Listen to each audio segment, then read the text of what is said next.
da lição. A lição tem 13 semanas, então só falta esse mês de junho.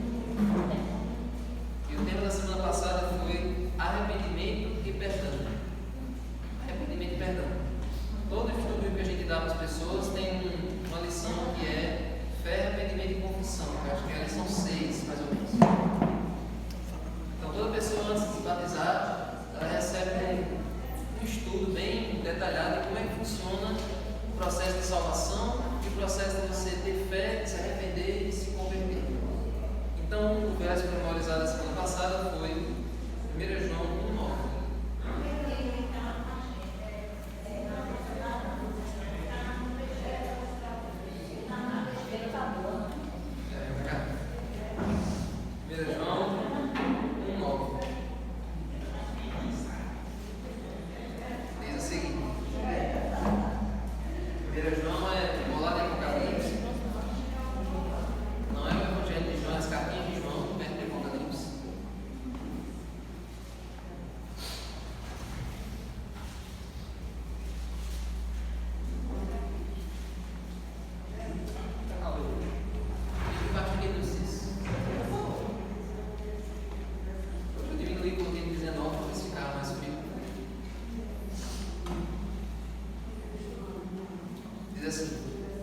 Se confessarmos nossos pecados, Ele é fiel e justo para nos perdoar os pecados e nos purificar de toda injustiça. Amém? Amém.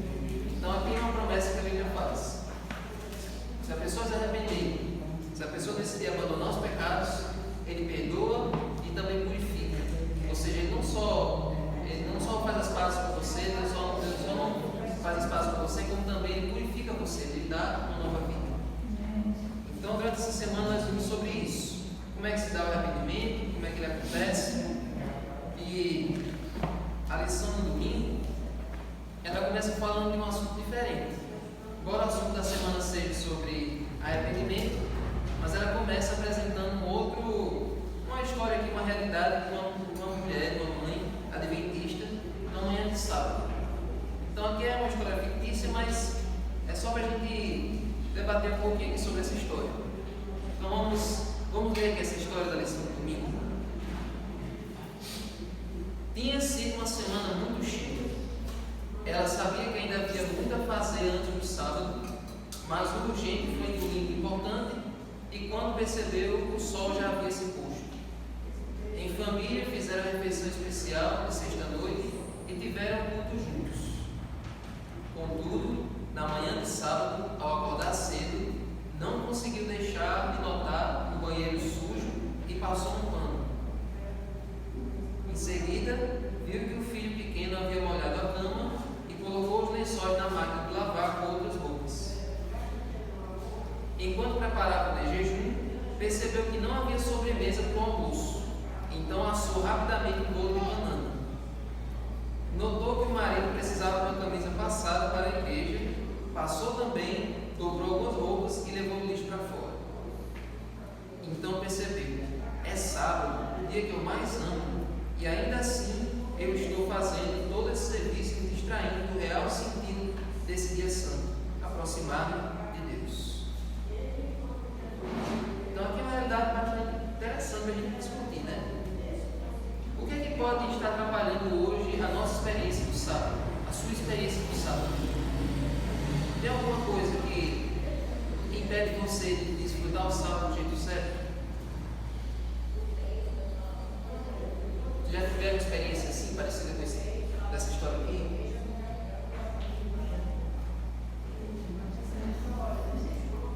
Nunca mais teve, né? Ninguém que teve uma experiência como essa mulher? Teve, né?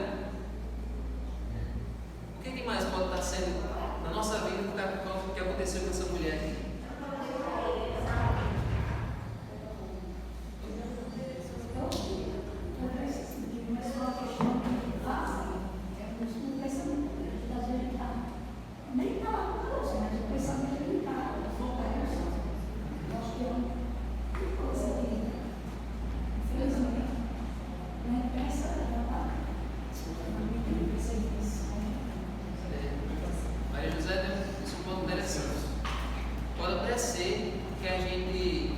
fácil do jeito dessa mulher aqui de fazer muitas coisas durante a manhã do sábado.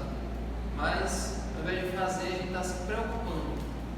Eu estou aqui na igreja, posso estar aqui no culto, mas minha mente está em outro lugar. Estou pensando no que eu deixei de fazer durante a semana, pensando no trabalho, pensando até no que vai acontecer no sábado à noite, no jogo, numa ocupação. Então, você pode não estar sobrecarregado fazendo muitas coisas no sábado de manhã, mas você pode vir aqui e a sua mente está sobrecarregada, né? Eu acho que o pensamento é mais bonito, porque a escola ficou lá. O pensamento está comigo, né? Então eu estou aqui, eu posso. Por exemplo, a escola falou, eu estou aqui, mas esse meu pensamento é focado no. É fazer muitas vezes assim, não. É como isso. É isso.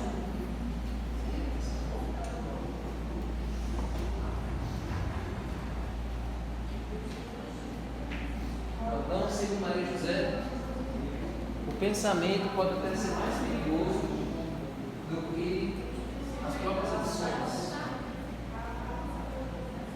Porque tem gente que realmente troca o culto no sábado de manhã para resolver várias coisas que não conseguiu resolver. Tem gente que realmente faz isso, infelizmente faz isso.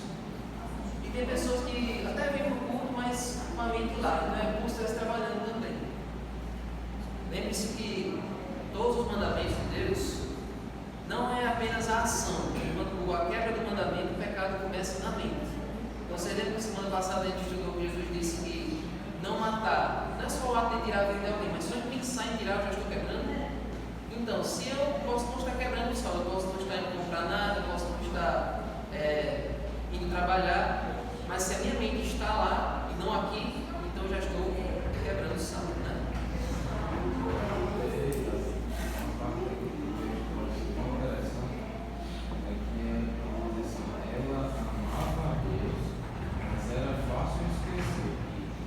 Ele me deu o sábado como um presente no tempo para fortalecer o relacionamento.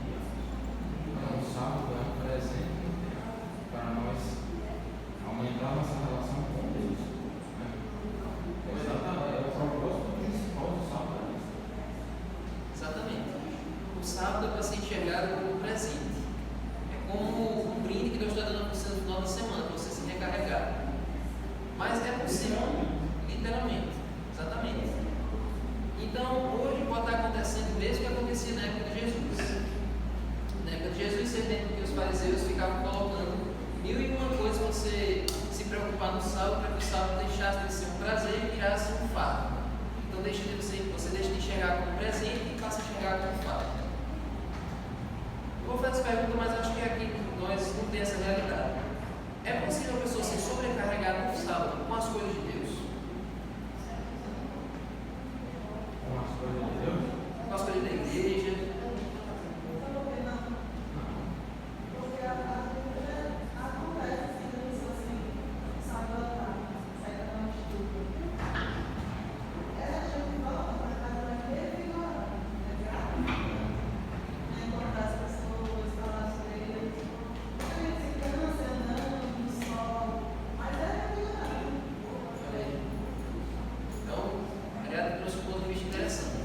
Quando a gente se ocupa no sábado com a missão, a atividade no sábado que não cansa, que é revigorante, que traz prazer para a gente, é praticar uma missão, né? É praticar o Evangelho.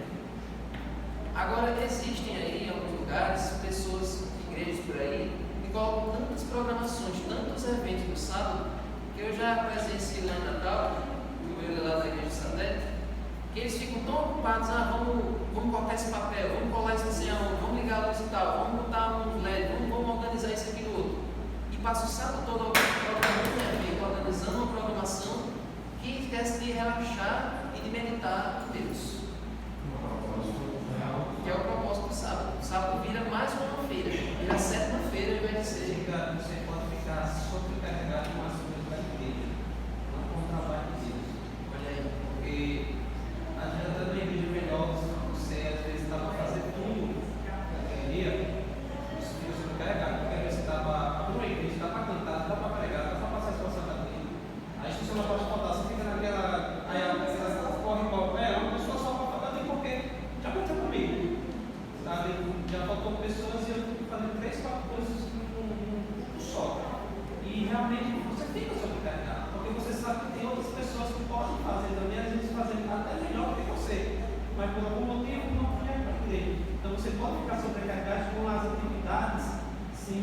igreja, mas não como ele não está falando, mas não como a obra de Deus. A obra de Deus ela nos dá um alívio, mas quando você foca demais nas coisas assim da igreja, é por isso que tem gente que é na igreja, focado na igreja, mas não é espiritual. Ele está só focado nas coisas e menos em Cristo. Nós somos um corpo, né? Cada um tem sua função e cada um tem sua função. Isso,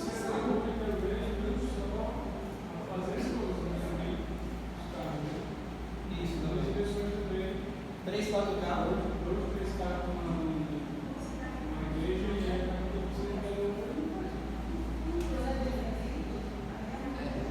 Aí fica para Deus. Com relação ao sábado, realmente, vocês falaram muito interessante. Quando você está ocupado com as obras da igreja, sobrecarregado com as obras da igreja, você não sai, você não sente, você não vai descansado na semana, você continua cansado. Mas quando você está ocupado com as obras de Deus, que é pregar o evangelho e visitar uma pessoa que está enferma, você sai renovado, você sai com a bateria com 100%. Que era isso que Jesus fazia. Jesus, ele no sábado, Jesus ia pregar ou Jesus ia curar lá no templo. Então, aquelas eram as obras que não deixam a pessoa ser carregada, são obras que renovam a gente, que fazem com que a gente cumpra a missão. Então, como o Efésio estava lendo aqui, ó, essa mulher estava cozinhando, estava passando algo no marido, estava cuidando do filho que tinha babado, não sei o quê. E aqui, ó, lágrimas silenciosas correram enquanto ela permanecia na cozinha. Ela queria aproveitar o sábado, mas estava resolvendo muitas coisas. Um exemplo que a lição trouxe é de Marta, né? E Jesus estava ali e ela, preocupada com tanta coisa, nem se percebeu. Pois é. Vamos ver essa história de Marta aqui. Lucas 10, 41 e 42. Vamos ver essa história de Marta, porque essa história de Marta ela é um exemplo para todos nós entendermos sobre essa questão aqui, sobre a correria da vida. Lucas 10, vamos ver do 38 ao 42.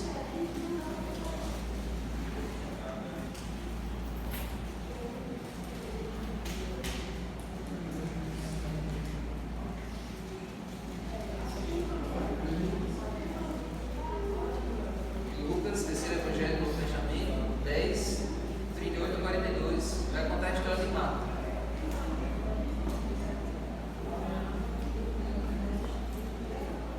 Diz assim: quando ele seguiu viagem, Jesus entrou numa aldeia. Essa aldeia aqui, a gente sabe que o nome dela é Betânia por causa dos outros evangelhos. E certa mulher chamada Marta hospedou na sua casa. Marta e Maria eram irmãs de Jesus. Marta tinha uma irmã chamada Maria, que, assentada aos pés do Senhor, ouvia o seu ensino. Marta agitava-se de um lado para o outro, ocupada em muitos serviços.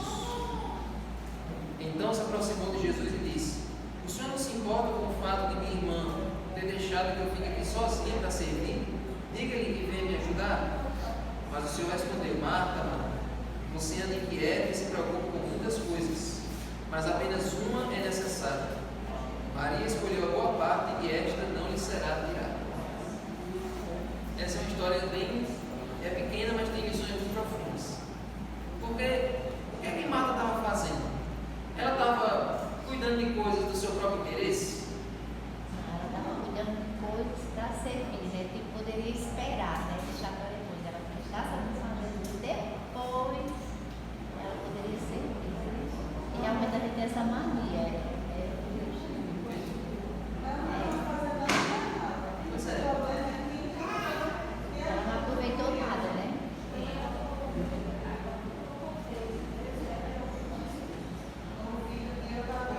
Ela poderia servir e estava ouvindo, né? Mas ela estava tão preocupada, tanta raiva de Maria que estava ajudando ela, ela estava mais em Olha aí. Às vezes a gente se preocupa tanto com a obra de Deus que a gente esquece de Deus na obra. Às vezes a gente se ocupa tanto com os serviços, com as ocupações de Deus, para serviço de Deus. Assim como Marta. Marta estava cozinhando, estava ajudando a servir a comida que Jesus e os discípulos iam comer. Então ela não estava fazendo nada errado, ela estava servindo a Cristo. Mas ela não parou em nenhum momento para escutar o que Jesus tinha a dizer. Então é capaz de no sábado a gente também acabar passa o sábado todo, mas você não aprendeu nada, você não guardou nada, você não absorveu nada da mensagem que você ouviu, só se preocupando com uma coisa para fazer. Aqui, por isso que eu disse aqui na nossa realidade aqui, a gente não tem muito isso. Tem muito mais lá na capital, mas até aqui, né, tem algumas igrejas que até tem pessoas que vivem essa realidade de marca. Interessante que foi a própria Marta que hospedou Jesus. Ela foi a própria que chamou Jesus, não foi Maria. Foi Marta. Hospedou em casa, na sua casa. Ou seja, ela recebeu Jesus em Ela casa. recebeu Jesus, mas foi a irmã que se sentou aos pés dele.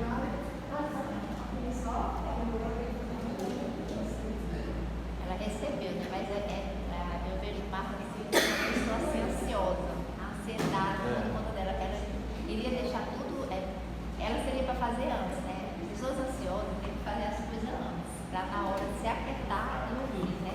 Só que ela não tentou para ouvir, ela ficou ansiosa, né? Deixar tudo pronto para servir Jesus e seus discípulos, né? Pois é.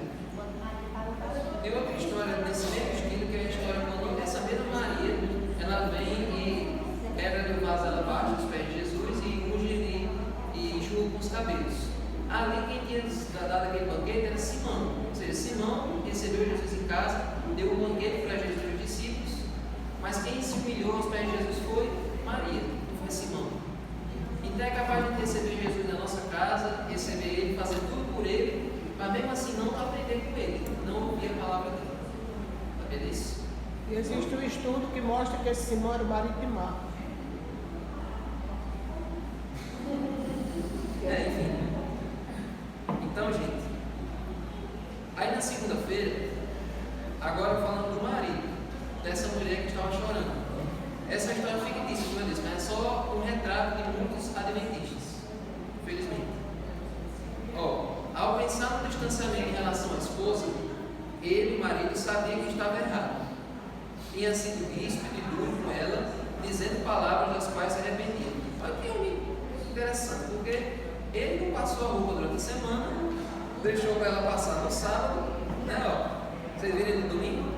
Notou que o marido precisava de uma camisa passada para a igreja. E mesmo assim não brigou com ela. Ficou nas entrelinhas aqui no domingo para segunda, mas está aqui dizendo. Ele foi duro com ela, ele foi ríspido com ela. E ela fazendo tudo dentro de casa no sábado de manhã. Aí, logo em seguida veio o pensamento. Mas ela não mereceu, ao menos um pouco, ouvir o que eu disse? Ou seja, eu falei, eu fui duro e tal, briguei com ela, mas ela não mereceu ouvir o que eu disse? Aí tem aqui a pergunta: essa maneira de pensar é familiar para você? Você reconhece que disse uma coisa que não era para dizer, mas depois você fica tentando justificar. Não, mas eu disse isso, mas a pessoa mereceu ouvir o que eu disse. Por que a gente fica tentando sempre se justificar? De onde é que vem isso na nossa natureza?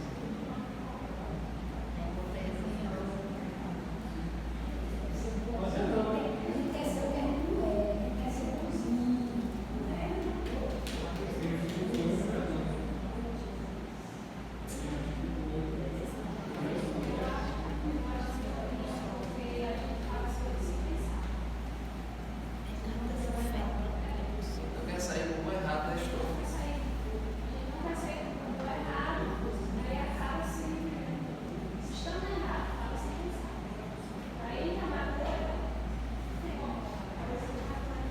Por que a nossa tendência é nunca assumir o que a gente faz de errado e sempre querer justificar, sempre querer parecer que não tem nada? Por quê?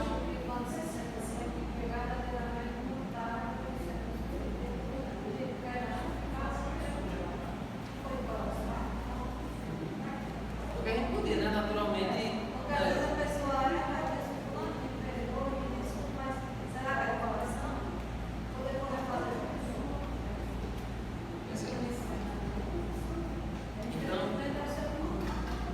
Então, como o Felipe falou, essa tendência que a gente tem de sempre se justificar, de nunca assumir o que a gente fez de errado, vem de Adão e Eva.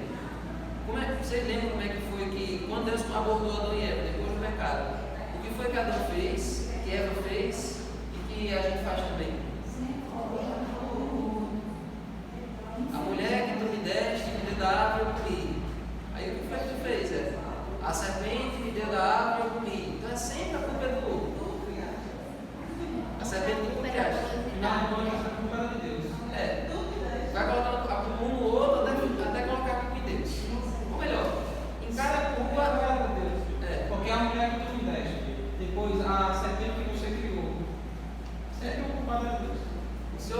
bocado de ser defeituosa, colocou no meu caminho, por isso que eu pequei.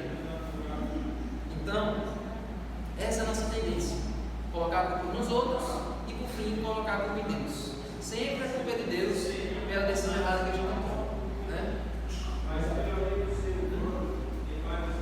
Pois é. Então, gente, a função do Espírito Santo na nossa vida, que a lição está dizendo, a função do Espírito Santo é convencer a gente do nosso erro, convencer a gente que nós somos pecadores. A culpa dos nossos pecados é nossa. A culpa dos nossos pecados não é porque alguém nos forçou a pecar.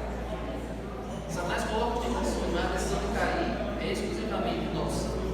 Quando nós perceber que nós somos realmente necessitados da graça de Deus, que nós somos realmente pecadores, aí vai ser mais fácil de nós sermos salvos. Certo? Agora, para isso acontecer, para a gente se convencer que nós somos pecadores, o que é que Deus precisa fazer conosco? A lição chama a gente para ir para Oséias 6. Oséias é aí nos profetas menores, depois de Daniel. Se você abrir aí Daniel e for para a direita, tem Oséias 6.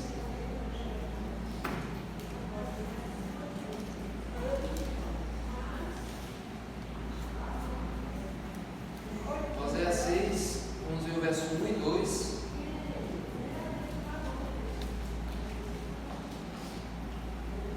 Depois do 4 e 6. Diz assim: venham e voltemos para o Senhor, porque Ele nos despedaçou, mas vai nos curar. Ele nos feriu, mas vai atar as feridas. Depois de 2 dias nos dará vida, e ao terceiro dia nos ressuscitará, e viveremos diante dele. Amém? Amém. Como é que vocês entendem esses versos aqui? Deus nos despedaça para poder nos curar. Ele nos fere para poder depois atar as feridas. Como é que vocês acham que Deus faz isso?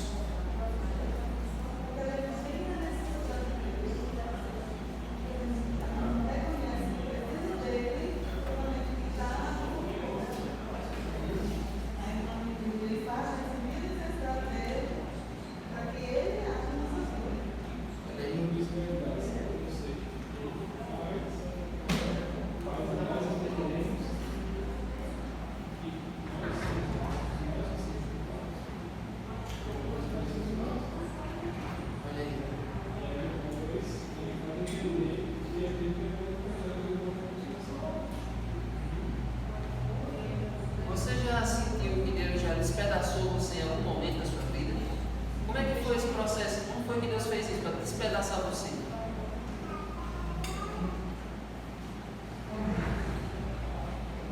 Vamos pensar, como é que foi esse processo que Deus quebrou você para depois de reconstruir? A gente sempre canta essa música do Vaso de Honra, menor, que quebra a minha vida e faz ele novo. Como é que Deus, em que momento Deus quebrou você para depois de reconstruir? Não aconteceu isso na vida de ninguém, isso é mentira da Bíblia. E foi a separação porque eu penso que hoje, se eu tivesse me separado dele, eu estaria não teria conhecido Cristo. Eu não conhecia. Aí quebrou todo e depois me graças a Deus. E quando eu falo me emociono porque eu sei que eu me libertei. Amém. Quando eu estava falando isso,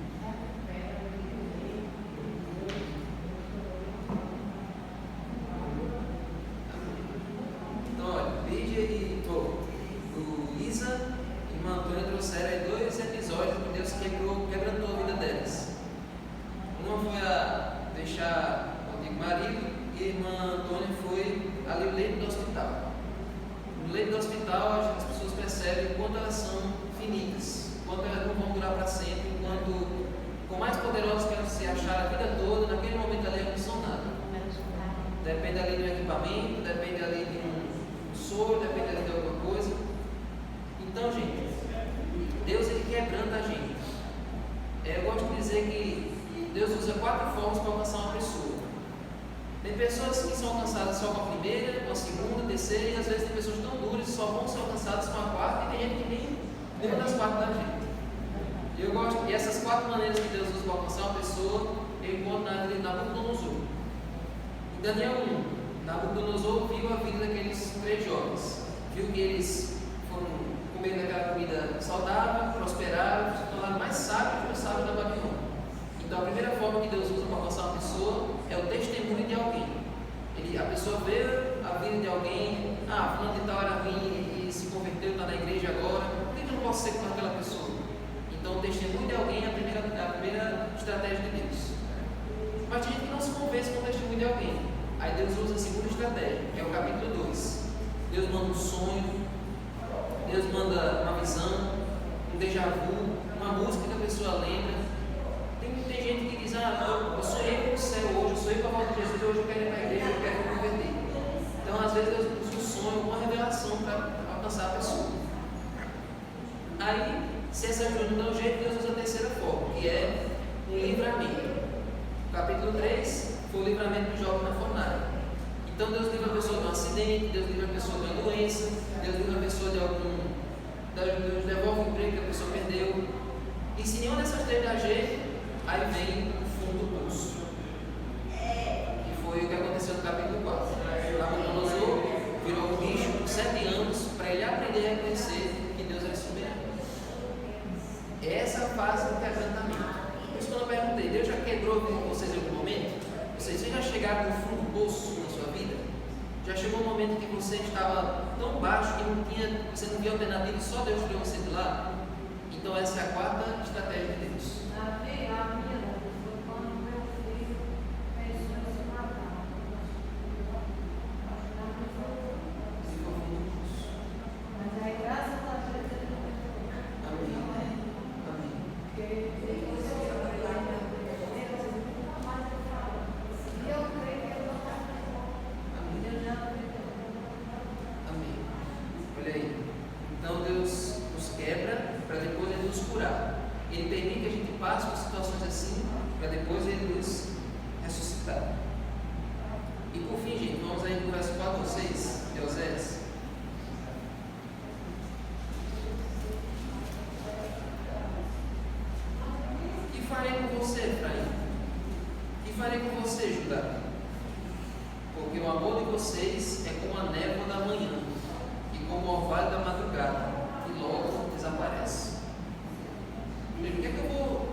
Pensa aí nesse verso.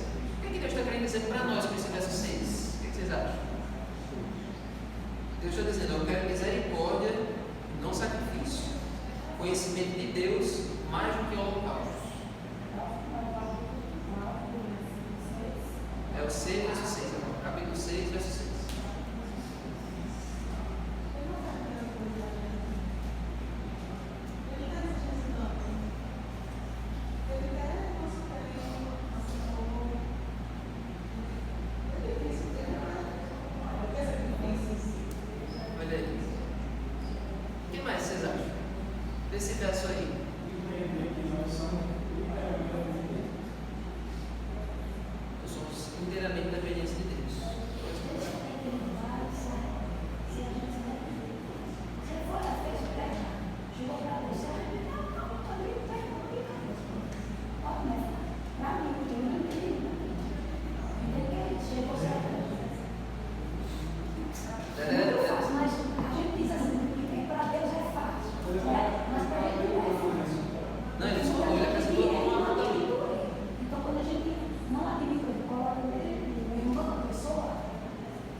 verso aqui é bem profundo, por quê?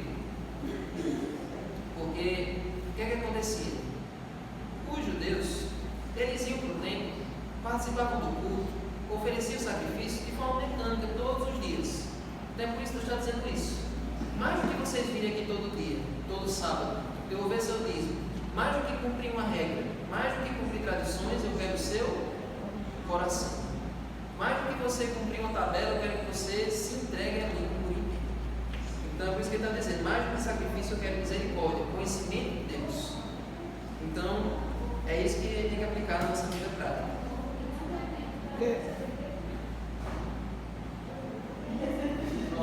Não foi o que Tereza disse que eu perdi? Não ter tempo para Deus é perder tempo. Falhou, Tereza. Filósofo aí hoje. Rapaz. Assim, porque em João 17,3 diz que a vida eterna é esta, que te conheçam a ti mesmo como o único Deus verdadeiro e a teu Filho Jesus Cristo a quem enviaste.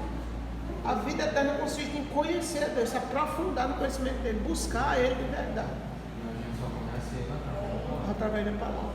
Pois é.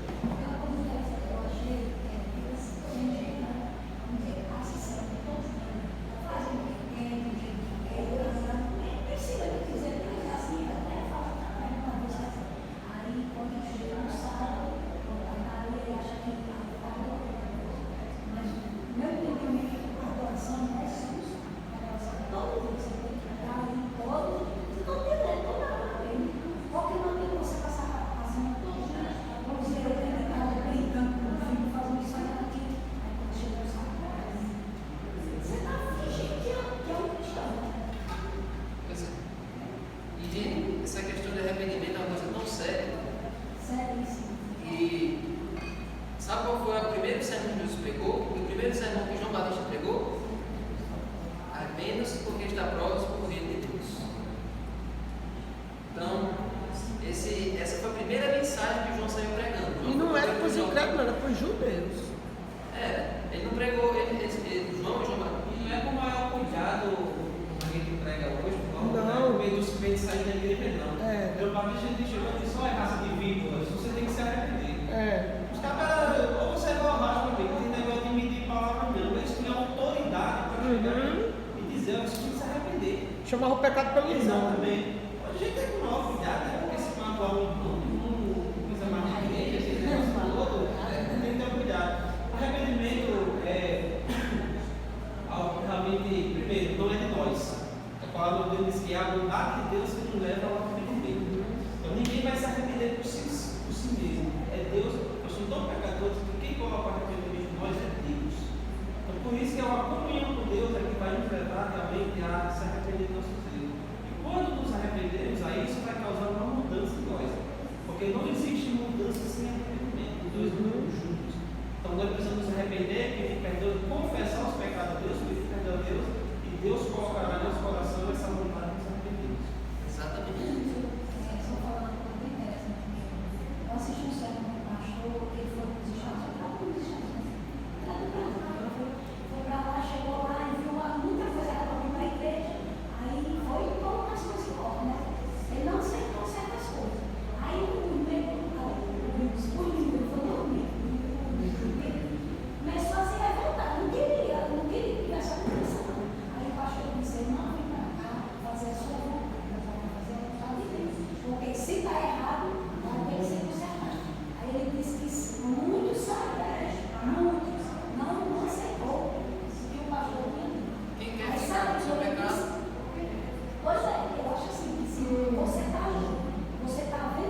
se ele assim não se convencer, leve mais outro. E se mesmo assim não se convencer, você leva a igreja. E se a igreja não escutar, se ele não escutar a igreja, então já está tomando a decisão dele. Agora, outra pergunta para você, Matheus. Arrependimento. Como é que eu sei se estou me arrependendo mesmo ou não? Qual é a diferença entre arrependimento e remorso? Essa aqui é uma pergunta clássica, a gente faz todas as lições que nós fazemos, faz essa pergunta. Tem dois personagens na Bíblia que explicam bem direitinho o que é se arrepender e o que é ter remorso. Pedro e Judas. Qual dos dois, entre Pedro e Judas, qual foi que se arrependeu? Pedro. E quem foi que teve remorso? Se alguém errasse aqui, você teria que dar o jogo comigo. Voltaram a estar Semana Santa.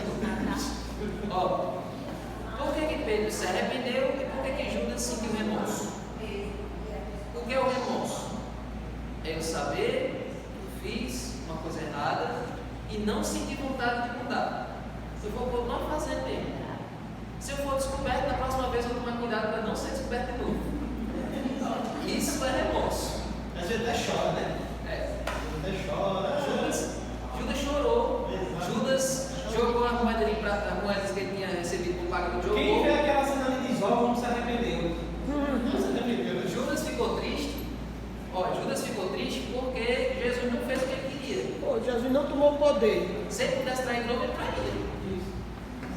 Então, a tristeza do remorso é diferente da tristeza do arrependimento. Na Bíblia até fala tristeza segundo Deus. A tristeza do remorso é: eu estou triste porque eu fui descoberto. Eu estou triste por causa da consequência do meu erro. A tristeza do arrependimento é por causa do próprio erro. É diferente isso aqui. Eu ficar triste pelas consequências do meu erro e eu ficar triste pelo próprio erro em si. Mas Vamos entender isso aí? verdadeiro, o coração chega até doer. Vamos entender isso aí? Por exemplo, eu desobedeço a minha mãe, faço uma coisa que minha mãe não gostou. O que é o remorso? Eu ficar triste por ela ter ligado comigo, ficar triste por ela ter reclamado comigo, isso é remorso. Agora o arrependimento é eu ficar triste por ter magoado o coração dela, por ter desobedecido a ordem dela. Está vendo a diferença? E o remorso você vai voltar a fazer, o arrependimento você não faz mais. Você deixa. Fazendo tudo para não fazer mais. Exatamente. O arrependimento é uma decisão de não fazer mais aquilo. Entendeu? Então, por exemplo, por que arrependimento, aqui a lição de uma hora que fala, eu coloquei aqui. Por que arrependimento não pode ser só palavras, não é só uma coisa verbal?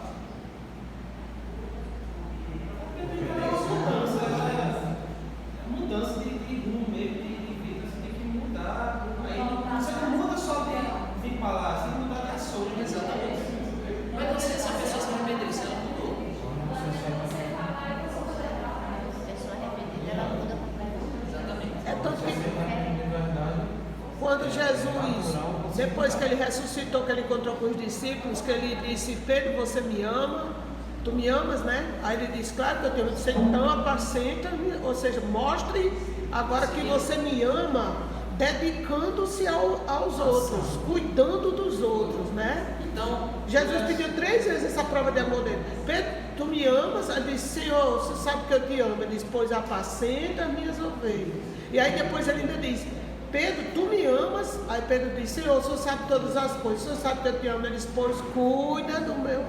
você me negou 3 vezes, agora você tem que reconhecer 3 vezes. Fazendo, mostrando na prática, ou seja, cuidando da igreja, E como cuidando. é que a gente sabe que Pedro realmente se arrependeu? Porque além de ele reconhecer 3 vezes que amava Jesus, ele dedicou agora até o fim da sua vida para viver por Jesus. Cuidar da igreja. Cuidar O arrependimento não é a pessoa foi lá na frente, levantou a mão e disse que se arrependeu.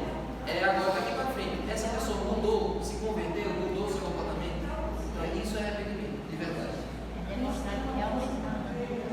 Agora, Você se arrepende.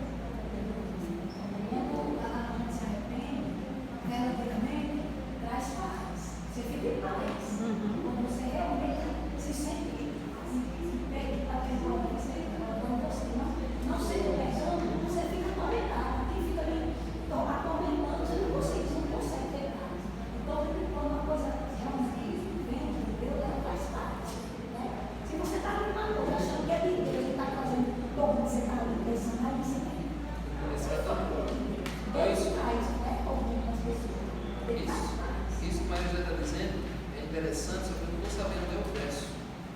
Romanos 2,4. Romanos 2,4. Vamos lá? E Eduardo falou, agora nós vamos ler. Romanos 2,4. Romanos 2,4. Acho que é importante. Ou ignoras toda a bondade, Peraí. Romanos 2,4. Vamos ler. misericórdia e paciência de Deus. Ou será que você despreza Não. a riqueza da bondade, da tolerância e da paciência de Deus, É não. ignorando que a bondade de Deus é que leva você ao arrependimento? É aquela que a tristeza, segundo Deus, né? Você quer aquele, né? Então, mas essa aqui dá certo, essa aqui dá bom. Tá? Então, ó, é você olhar para a bondade de Deus, mesmo você sendo ruim, e leva você a se arrepender. É você olhar para quantas vezes Deus lhe salvou, quantas vezes Deus livrou você de alguma coisa, e quantas vezes você desobedeceu Ele mesmo assim. Quanto mais você olhar para quanto Deus é bom, quanto mais você é ruim, mais você se arrepende. É você ter noção de que cada vez que você pega, você está crucificando Jesus de novo. Você está pregando as mãos dele de novo, você está colocando a coroa dos espinhos na cabeça dele de novo. Você está repetindo o Calvário toda vez que você desobedece conscientemente. Então, se você se sensibilizar com isso, é sinal de que você está se arrependendo. Mas se você não sente nada, para você está tudo bem, você magoou o coração de Cristo, então isso é o pecado perdoado. Você se colocou fora do alcance da graça de Deus. Deus não tem mais como alcançar você, porque agora você está insensível, você virou uma pedra, não sente mais nada quando você pega. Enquanto você sente a tristeza pelo seu erro, seu coração ainda está maleável para agora o Espírito Santo. Mas eu acho que isso aí, esse discernimento de sentir, é o Espírito Santo que faz na gente. Pois é. Quando você não sente mais, é porque você calou o Espírito Santo. Lembre-se que toda vez que você pega, ou quando vem a tentação, tem aquela coisa: não faça isso, não é para você fazer isso, não é para você estar aqui, esse lugar não é para você, isso não é coisa que você foi feito para. Deus não criou você está fazendo isso, está bebendo isso, está comendo isso. Enquanto você ouve essa voz, é o Espírito Santo. E quando você faz, já deliberadamente, sem ouvir nada, então acha normal, então aí você já ficou longe da graça de Deus. Então, gente, vamos pedir a Deus para que o nosso coração seja um coração de carne, seja um coração sensível, seja um coração maleável, um coração que esteja disposto a ouvir a voz do Espírito Santo e permitir que Ele faça a mudança na nossa vida. Que eu não seja a mesma pessoa, que eu possa ser uma pessoa nova todos os dias. Amém.